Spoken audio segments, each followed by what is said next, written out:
अस्सलाम वालेकुम व्यूअर की हाल है तभी से ठीक है फिटफाट उम्मीद करना कि सारे ठीक ठाक हो। मैं मोहम्मद शहबाज तुसां पे YouTube channel Shahbaz vlog official मेरे व्लॉग स्टार्ट करने तो पहले थोड़ी भी रिक्वेस्ट है कि मेरे channel subscribe and like comment share जरूर कर देना।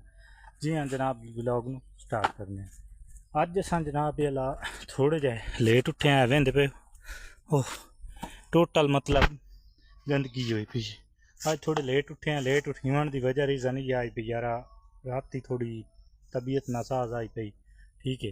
वो तबीयत नासाज होने की वजह तो करके थोड़ी लेट हो गई है। तो उम्मीद करने कि हूँ 12 बज गए हैं 12 तो कम अज़ कम 1 बजे अस राइट काम ख़त्म कर लीसा है। तो ये भी उम्मीद करना तो वीडियो अच्छी लगसी। अगर अच्छी लगे लाइक कमेंट एंड शेयर जरूर करना। तो नाले एक होर गल वो ये गल है भाई एंदा तुस मैनू अगर जेड़ा बंदा वीडियो वेख रहा कमेंट जरूर दसना भाई मैं लॉन्ग वीडियो अपलोड करा या ना करा। ये जरूर दसना तुस।